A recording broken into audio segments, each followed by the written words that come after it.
Bienvenido al canal Ecos del Abismo, el lugar donde los susurros del otro lado se convierten en relatos que no podrás olvidar.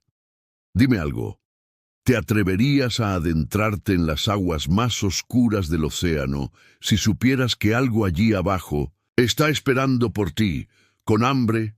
Ponte los auriculares, apaga las luces y escucha con atención, porque la historia que estás a punto de oír te hará dudar de cada ola que rompe en la orilla. Y hoy viajaremos mar adentro, donde la sal del océano se mezcla con el miedo, y los ecos de un canto sobrenatural siguen persiguiendo a quien se atrevió a escucharlo.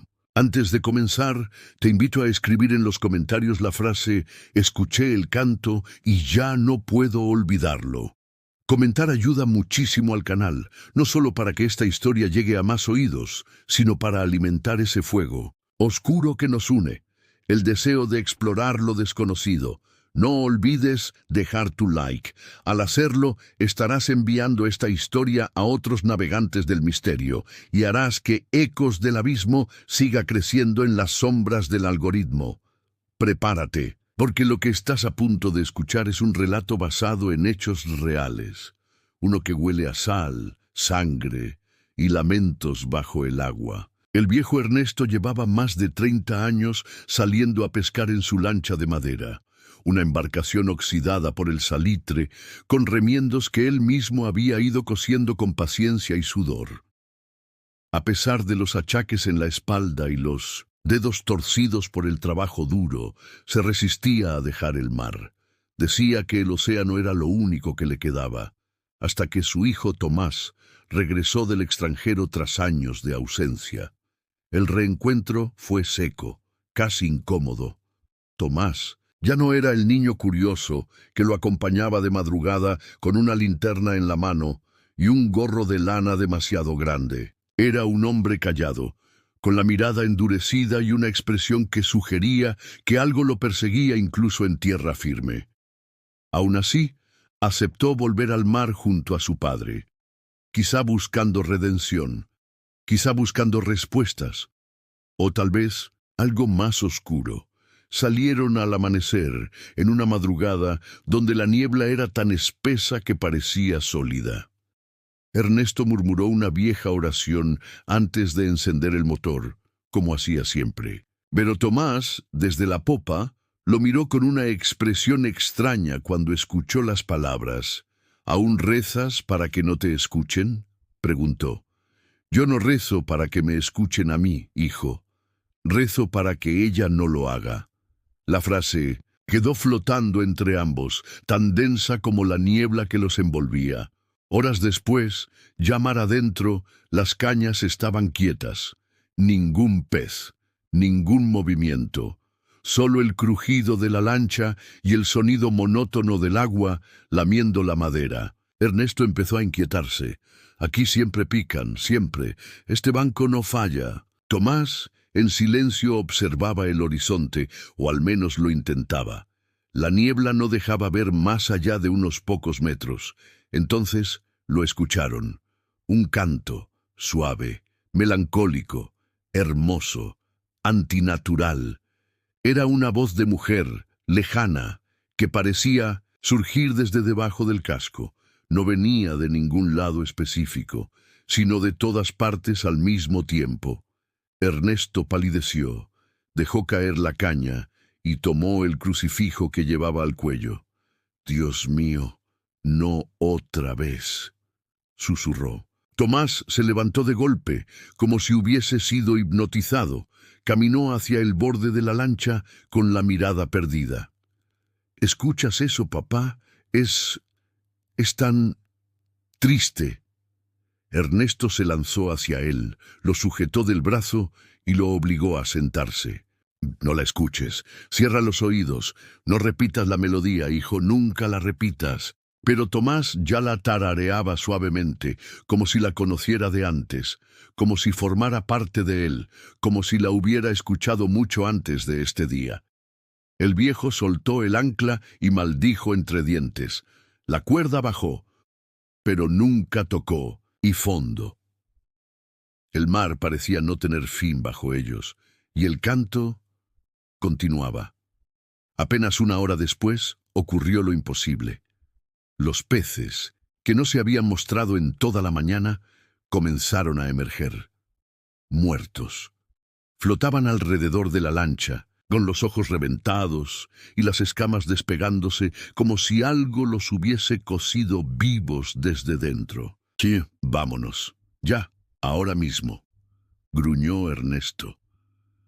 Tomás no respondía. Seguía mirando hacia el agua, sus labios moviéndose al ritmo de esa canción imposible.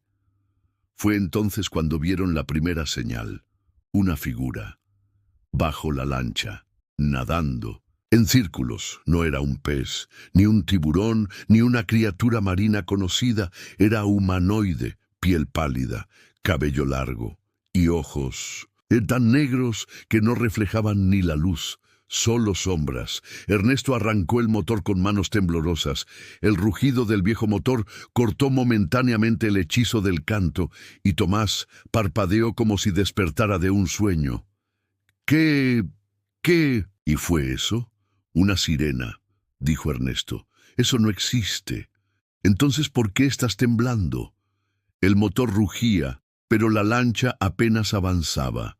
El agua era más espesa, como si nadaran en aceite o sangre. Una figura emergió a unos metros. Primero la cabeza, luego los hombros. Su sonrisa era hermosa y completamente inhumana. Su boca tenía demasiados dientes. No mires, no respondas, no digas su nombre, dijo Ernesto mientras apretaba los ojos. Pero era tarde. Tomás ya lo había dicho. ¿Estás cantando para mí? Y la criatura asintió. La criatura volvió a sumergirse sin salpicar, como si el agua misma le cediera el paso. Ernesto gritó al motor con desesperación, moviendo el timón como un loco, tratando de alejarse del lugar, de esa presencia, de ese canto que ahora regresaba, más fuerte, más agudo, como si perforara no los oídos, sino la voluntad. Tomás temblaba. Su rostro había perdido todo color. ¿Qué fue eso, papá? ¿Qué era esa cosa? Una sirena. Eso no puede ser real. Ernesto lo fulminó con la mirada, con un terror que parecía acumulado durante décadas. Nunca digas que no puede ser real. Las cosas más reales de este mundo son las que no te enseñan en ningún libro. El canto regresó, pero esta vez no venía del agua. Venía desde dentro de la lancha. Ambos miraron hacia abajo. El suelo de madera crujía ligeramente, como si algo se deslizara por debajo, rascando con uñas húmedas los tablones podridos. Tomás se tapó los oídos. Está en mi cabeza. Siento que se mete por mis ojos, por mi boca. Ernesto dejó de hablar. Sacó una pequeña botella de vidrio que llevaba en el bolsillo de su chaqueta impermeable. Dentro había un líquido oscuro y algo que se movía levemente, como un fragmento de alga viva. La abrió y la arrojó al agua. El mar se congeló por un segundo. El canto se detuvo, luego un chillido, un rugido ahogado, y la lancha se volcó. El agua era hielo. El mundo se volvió confuso. Sombras, burbujas, gritos, algo nadando alrededor con movimientos demasiado humanos para ser de pez, demasiado fluidos para ser de mujer.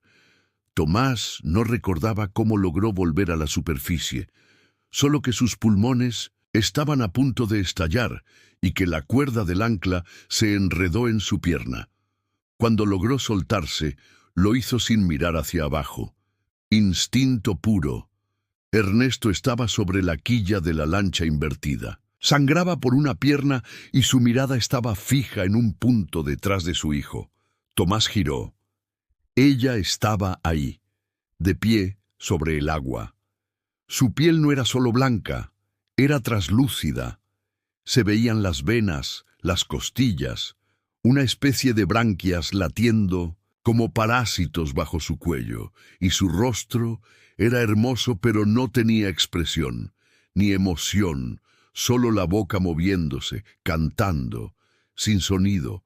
La canción estaba dentro de sus mentes. Ernesto gritó: «No le hables, no la escuches. Ella se alimenta del recuerdo, del deseo, del arrepentimiento». Tomás retrocedió a nado. «¿Qué quiere de nosotros?» «No de nosotros, de ti». La sirena abrió la boca. Un sonido salió. No era un canto esta vez, era la voz de su madre. «Tomás, ¿me recuerdas, hijo mío?» El corazón de Tomás se rompió, literalmente. Una punzada en el pecho, lágrimas, respiración agitada. Su madre había muerto cuando él tenía 10 años. Se había lanzado al mar. Nunca hallaron el cuerpo, y ahora esa cosa, esa no humana, le hablaba con su voz, con su tono, con las mismas palabras de una vieja canción de cuna. Ernesto se arrastró por la quilla. «No es tu madre, es un eco, una copia podrida de tu culpa». Pero Tomás no escuchaba. La criatura se deslizaba hacia él sin moverse. El agua no se agitaba, simplemente estaba más cerca, y entonces ocurrió algo imposible. La lancha volvió a enderezarse sola, como si algo gigantesco la hubiera empujado desde abajo. Ernesto, empapado, herido, gritó mientras sacaba una pequeña red trenzada con cabello humano. «¡Súbete! ¡Ahora!». Tomás dudó. El canto seguía. Su madre le decía que la extrañaba, que el agua estaba tibia, que nunca sintió dolor, un chasquido, una mano, garras. Tomás sintió el rasguño en la espalda. No profundo, pero lo suficiente para dejarle una marca. Y en ese instante, el encanto se rompió. Dolor real, sangre, real. Subió. La criatura chilló, pero no se acercó más. Ernesto extendió la red sobre los bordes de la lancha, formando una especie de barrera. La sirena se detuvo. Las antiguas reglas siguen funcionando, aunque ella cambia. Cada vez que canta, se vuelve más humana, más lista, más cruel. Tomás jadeaba, temblaba. No podía dejar de mirar el agua. ¿De qué es ella realmente? Ernesto lo miró con un dolor inmenso. Es el mar cuando no lo respetas, es el grito de los que se ahogaron solos, es la soledad que canta desde el fondo, esperando que alguien le responda. Y luego, en voz baja: «Y fue lo que me arrebató a tu madre». La noche cayó sobre el océano como un sudario. No hubo atardecer. Solo un instante en que el cielo pasó de gris a negro, sin aviso, como si alguien hubiese apagado el mundo desde lo alto. No se veían estrellas, ni luna, ni horizonte. Solo oscuridad líquida, espesa, infinita. Y en el centro, como una isla, flotante condenada a la deriva, la pequeña lancha. Tomás estaba sentado junto al timón, envuelto en una manta empapada, la herida de su espalda aún ardiendo con un calor que no era del cuerpo sino del miedo. Ernesto se mantenía en silencio, cuidando que la red de cabello humano no se deshiciera. Era vieja, frágil, y solo funcionaba si no se rompía ni un solo nudo. Era un tipo de protección que, según él, se tejía con la memoria de las mujeres que el mar había llevado, trenzada por manos de brujas costeras que sabían lo que dormía bajo las olas. El canto había cesado, pero no se habían ido las voces. De vez en cuando, un murmullo flotaba por el aire como un silbido entre dientes. No venía del agua, venía de adentro, de la madera, de los remaches oxidados, de las cuerdas. Eran susurros, en idiomas que Tomás no conocía, pero que de alguna forma entendía. Le hablaban de cosas que había olvidado, de culpas que había enterrado. Le mostraban imágenes, su madre, sumergida, la boca abierta en un grito que no era grito, los ojos blancos, algo envolviéndola. No como brazos, sino como raíces vivas que se enredaban en sus extremidades mientras era arrastrada hacia las profundidades. Ernesto habló sin girarse. te está probando. ¿Qué? La sirena está buscando tu nombre. Tomás parpadeó. ¿Mi nombre? No el que te di al nacer, no el que escribiste en formularios, el verdadero, el nombre que gritas en sueños cuando nadie escucha, el que usas cuando pides ayuda y no hay nadie. Tomás sintió un escalofrío. ¿Y si lo encuentra? Entonces no te va a matar, va a llevarte con ella y no quedará nada aquí arriba para enterrar. Hubo silencio.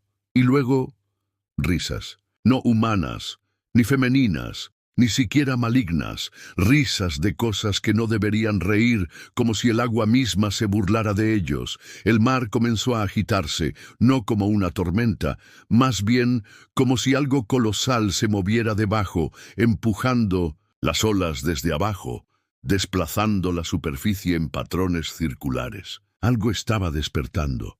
Tomás se acercó a su padre. ¿Por qué seguimos aquí? ¿Por qué no encendemos el motor y volvemos?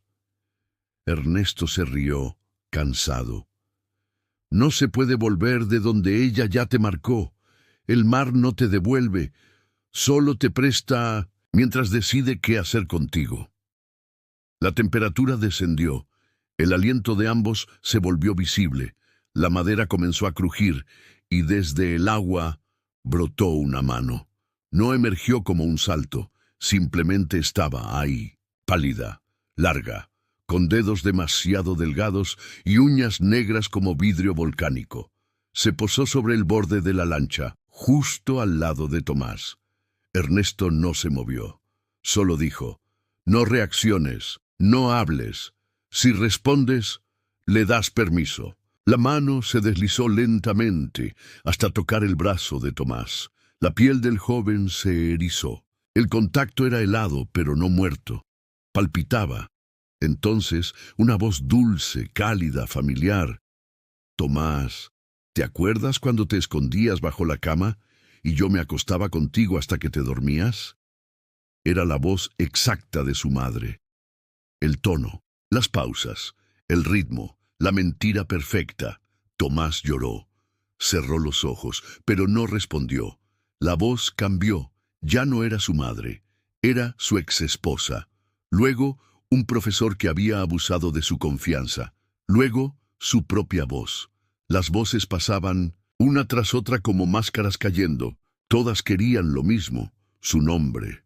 Dímelo, solo una vez, lo que eras antes del dolor, antes de correr. Dímelo, Tomás, dímelo. La lancha se sacudió.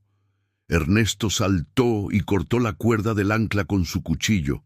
La red se agitó como si hubiera sido tocada por 1000 manos invisibles.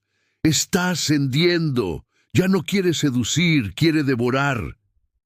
Desde las profundidades, algo ascendía. No rápido, no violento, inevitable. El agua comenzó a cambiar de color, oscura, densa, con burbujas que olían a óxido y carne en descomposición. Entonces, un canto diferente surgió, más antiguo, más brutal. Ernesto lo entonó. Era un cántico gutural, hecho para herir, no para agradar. Cada palabra era una cuchilla, una negación del canto dulce de la sirena. Tomás miró a su padre con terror. Los ojos del viejo sangraban por las comisuras. Su voz temblaba, pero no se detenía. La criatura gritó, un sonido seco, como si el mar explotara. El agua hirvió, y entonces apareció su rostro completo. No era una sirena, no como las leyendas. Era un ser compuesto de muchas mujeres, muchas bocas, muchos ojos, muchas historias inconclusas, la suma del deseo, el eco de todos los naufragios. Tomás comprendió que no era una criatura, era una condena, una memoria viva del mar, y tenía hambre. El mar no rugía, no golpeaba, se contenía, como si las propias aguas temieran a la entidad que emergía de sus entrañas. Un silencio denso rodeaba la lancha, apenas roto por el cántico de Ernesto, ya casi un susurro ronco que arañaba el aire como garras invisibles. El anciano sangraba por los oídos y la nariz, pero no dejaba de repetir las frases como si su vida o algo peor dependiera de ello. Tomás no podía apartar la vista de la criatura. La sirena, si aún podía llamarse así, no tenía forma única. Cambiaba, mutaba ante sus ojos con cada respiración. A veces parecía una mujer, bellísima, de piel traslúcida y ojos profundos que reflejaban el cielo. Pero ese cielo no era de este mundo. En otras era una amalgama de cuerpos unidos por cabello, tejidos húmedos, con miembros donde no deberían estar, y bocas que se abrían en lugares que ningún dios permitió jamás. Pero lo que más aterraba a Tomás no era su aspecto, era que la reconocía, no del rostro, sino de los gestos, de las miradas, de lo que sentía cuando la observaba. Ese monstruo, esa presencia hecha de náufragas y promesas rotas, contenía, de alguna forma, a cada mujer que había desaparecido en ese mar. «Son las que no regresan», susurró Ernesto sin dejar de cantar. «Las que nadie reclamó, las que fueron olvidadas, las que amaron y no fueron amadas de vuelta, las que saltaron, las que fueron empujadas». La criatura abrió los brazos. No eran brazos humanos, eran más como ramas de coral negro con dedos formados por dientes, anzuelos y medallones oxidados. Y entonces comenzó a hablar, pero no con palabras. Tomás sintió que algo le apretaba el pecho. No podía respirar. Dentro de su mente se formaban imágenes, recuerdos que no eran suyos. Una niña de unos 12 años, vestida con un suéter amarillo, caminando sola por un muelle, unas botas azules manchadas de sal, un farol que titilaba justo antes de apagarse. La sensación de una mano helada sujetándola desde abajo. Luego, otra imagen. Una joven abrazando a un marinero. Él parte, nunca vuelve. La joven espera, meses, años, hasta que un día camina hacia el horizonte y se deja llevar por las olas. Y otra, y otra, y otra. Todas mujeres, todas con el mismo final. La criatura no hablaba, mostraba, porque el dolor no necesita traducción. Ernesto interrumpió el canto y gritó: «¡No vas a llevarlo!» Y lanzó la red. Una trampa simple, tejida con cabello humano, dientes de leche y pequeños huesos de paloma. Cayó sobre la criatura como una telaraña sagrada. La sirena chilló, un sonido agudo que hizo que los oídos de Tomás sangraran al instante. Pero el efecto fue inmediato. Su forma cambió. Comenzó a desmoronarse. Ya no parecía una entidad única. Se separaba, dividía. Volvía a ser mujeres. Cientos, miles, cada una con sus propios rostros, sus propias heridas, sus propias muertes. Pero no estaban vivas, ni tampoco muertas. Estaban encerradas, sus almas fusionadas, atrapadas por un vínculo más fuerte que el odio o el amor, el abandono. Tomás cayó de rodillas. No podía más. La criatura, en su agonía, extendió una de sus partes hacia él, no para atacarlo, para tocarlo, para pedirle, y lo entendió. «Quiere que la recuerden», murmuró. «¿Qué?», preguntó Ernesto. «No quiere venganza, quiere un nombre, quiere existir». El viento se levantó, el mar se abrió por un segundo, revelando debajo una estructura imposible. Una especie de altar sumergido, construido con restos de barcos, huesos y perlas negras. Allí se alzaba una columna donde cada nombre estaba escrito en lenguas antiguas, irreconocibles, excepto uno. Tomás leyó: «Silvana», y en ese instante una parte de la criatura se detuvo. Una figura, distinta de las demás, con ojos llenos de tristeza, le sonrió. «Fue mi madre», dijo.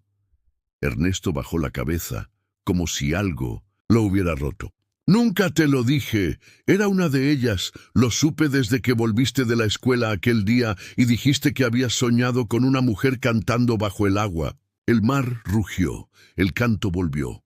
Pero esta vez no era para atraer. Era un lamento, un requiem. La sirena no quería llevárselo, no aún. Quería que él la recordara, que contara su historia. La red comenzó a deshacerse. La criatura, ahora formada por cientos de rostros etéreos, se sumergió lentamente, dejando tras de sí un remolino de luz pálida.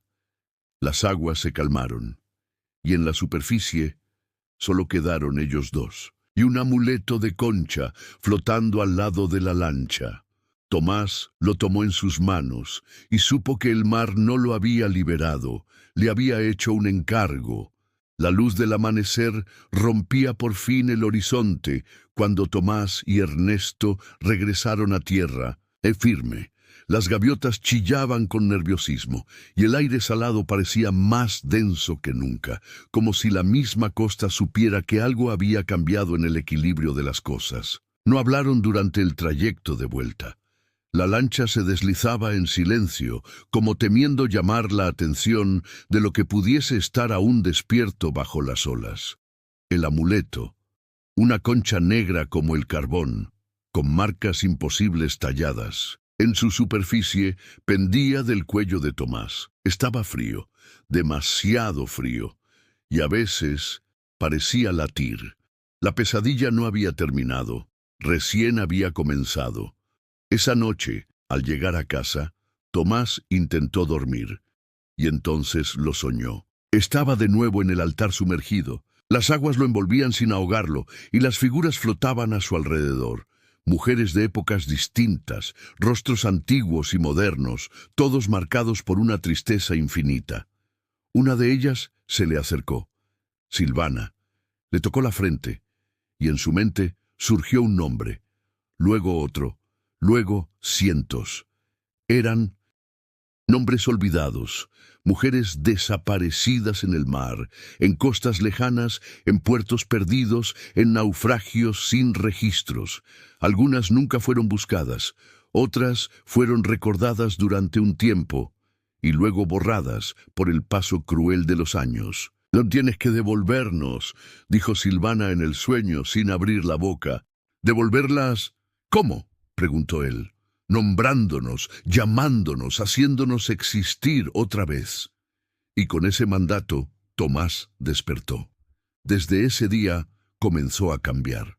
Pasaba horas frente a una libreta, escribiendo nombres que nunca había escuchado, apellidos de pueblos que no sabía que existían, testimonios que parecían surgir de otra vida, contados con la voz de quien ha visto el abismo y regresado para narrarlo. Ernesto, en cambio, se volvió más silencioso. Algo en él se rompió durante el ritual. Su voz, antes firme y constante, se volvió temblorosa, casi ausente. Pasaba las tardes en el muelle, mirando el horizonte, con los labios moviéndose en oraciones que ya no tenían idioma, y entonces una noche desapareció. Tomás despertó con el presentimiento. Corrió al muelle. La silla donde su padre se sentaba a fumar estaba vacía. El cigarro aún humeaba, y en la madera húmeda, tallado con una navaja, había un solo mensaje: la deuda se paga con memoria o con carne. Tomás cayó de rodillas. Sabía que el mar lo había reclamado, no con odio, no con violencia, sino con necesidad. Ernesto se había ofrecido como tributo, un último canto a la sirena que lo había perseguido toda su vida, pero el encargo seguía en pie, y Tomás lo cumpliría. Comenzó a viajar, pueblos costeros, aldeas de pescadores, ruinas de faros olvidados. Con cada lugar alguien le contaba una historia. Mi abuela desapareció en 1953, nunca se supo. Mi madre decía que su hermana se fue al mar, pero nadie le creyó. Aquí, cada 10 años, alguien se lanza desde los acantilados. Tomás escuchaba. Tomaba nota, y cada vez que aprendía un nuevo nombre, regresaba a la costa más cercana. Encendía una vela frente al agua, y lo pronunciaba en voz alta. Al principio no pasaba nada, pero después comenzó a verlas, sombras entre las olas, manos que saludaban desde la espuma, siluetas en los arrecifes que parecían asentir con gratitud. No eran fantasmas, eran fragmentos liberados, como si cada nombre devuelto al mundo fuera una llave que abría una celda sumergida. Y con cada liberación, Tomás se sentía más ligero, más vacío también, como si la memoria no solo liberara a las almas del mar, sino que también se llevara partes de él. Entonces vino la carta, un sobre sin remitente, dejado en la entrada de la cabaña donde se alojaba. Dentro, solo una nota escrita con tinta salada. No todas quieren volver. Ese día, el mar no le mostró gratitud, le mostró ira. Esa noche, mientras dormía, soñó con una mujer de ojos verdes y pelo enredado de algas. Ella no lloraba, ella lo maldecía. Tú me diste nombre, yo no lo pedí. Yo solo quise ayudarte. Me quitaste el olvido, me obligaste a recordar, y entonces Tomás entendió que no todas las almas son iguales. Algunas buscan justicia, otras desean venganza, y otras simplemente quieren seguir allí abajo, donde el dolor se olvida, donde nadie las nombra. Al amanecer, en la playa, alguien encontró una libreta flotando entre las olas. Las letras estaban apenas legibles por la humedad, pero cada página contenía un nombre, y junto a cada nombre un símbolo dibujado en tinta negra. Una espiral que descendía hacia el centro como si quisiera tragarte, y al final de la libreta, solo una frase escrita a mano, distinta de las demás.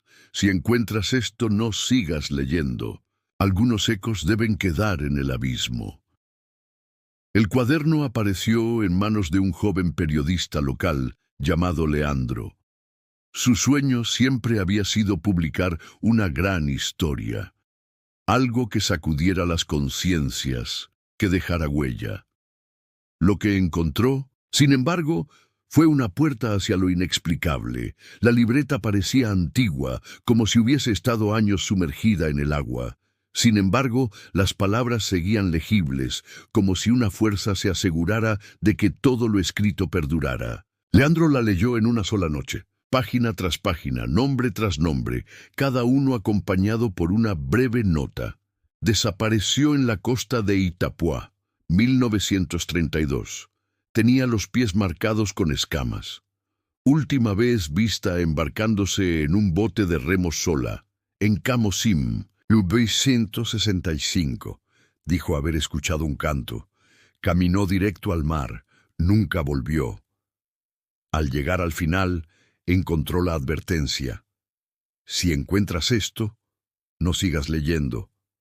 Algunos ecos deben quedar en el abismo. Pero Leandro, como tantos otros, no obedeció. Era su oportunidad, decidió investigar. Publicó una nota en su blog, apenas un esbozo, hablando del cuaderno de las ahogadas. La respuesta fue inmediata. Comentarios, correos, llamadas. Gente de todo el país decía conocer alguno de los nombres. Madres, hijas, hermanas, todas desaparecidas, cerca del mar. Leandro se obsesionó. Contactó a buzos, a historiadores y a ancianos de aldeas remotas que hablaban de las novias del océano. Jóvenes que eran tomadas por el mar en ciertas fechas señaladas cuando la luna se teñía de rojo.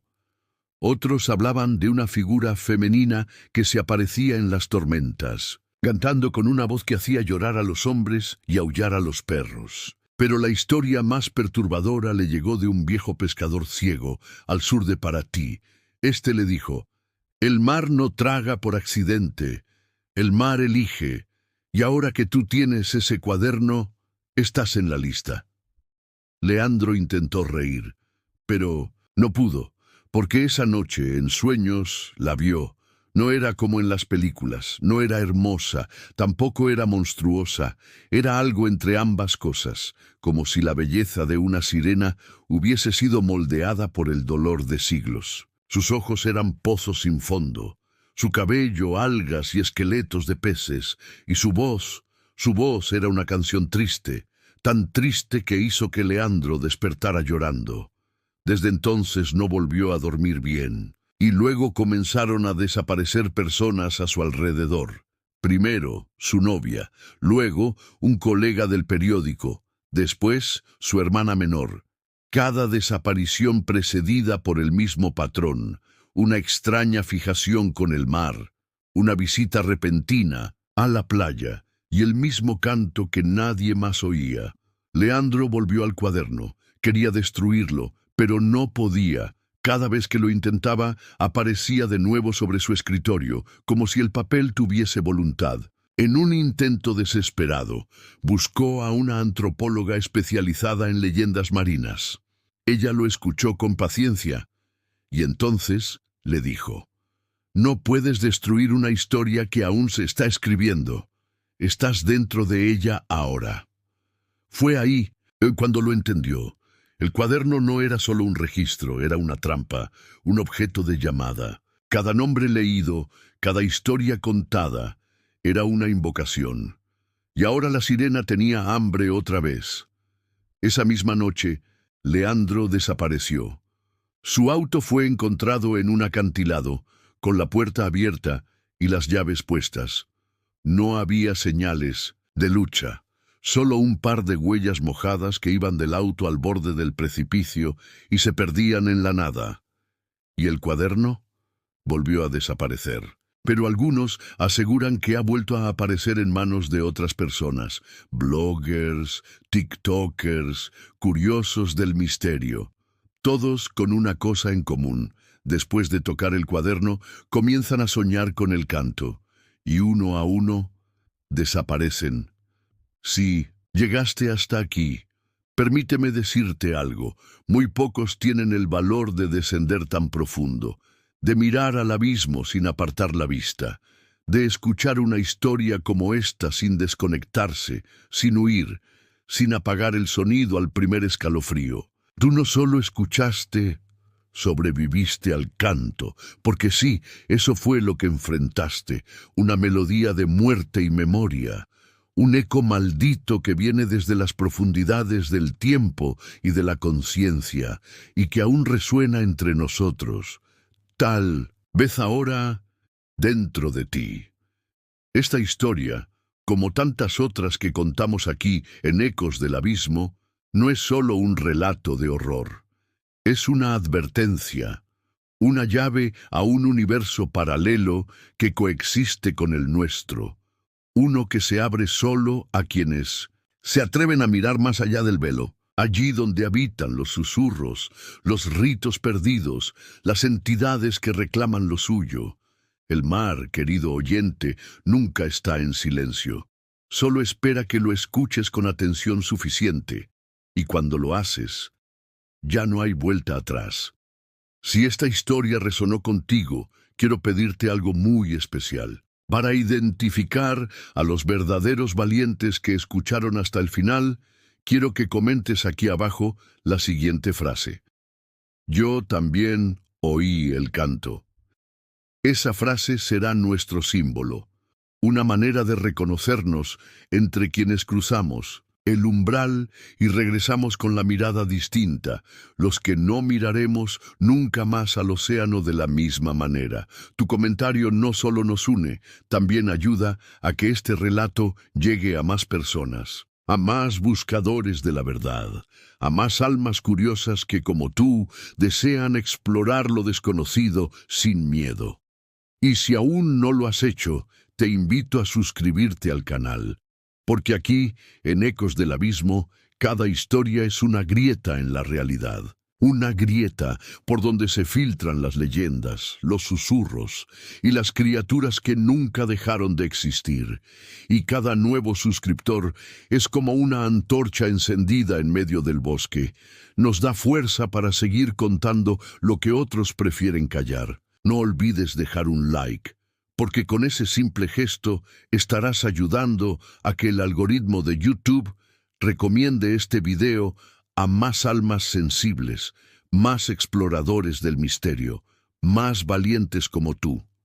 Recuerda esto, no todas las historias quieren ser contadas, no todos los nombres quieren ser recordados, y no todos los cantos deberían ser escuchados, pero tú elegiste escuchar, y eso te hace parte de algo más grande, de algo más profundo. Gracias por acompañarme en este viaje. Nos encontramos pronto en otro rincón oscuro del mundo donde los ecos nunca mueren y el abismo siempre tiene algo más que decir. Hasta entonces, mantente alerta, y si alguna noche, mientras duermes, escuchas un canto lejano, no respondas, solo quédate quieto y no abras los ojos.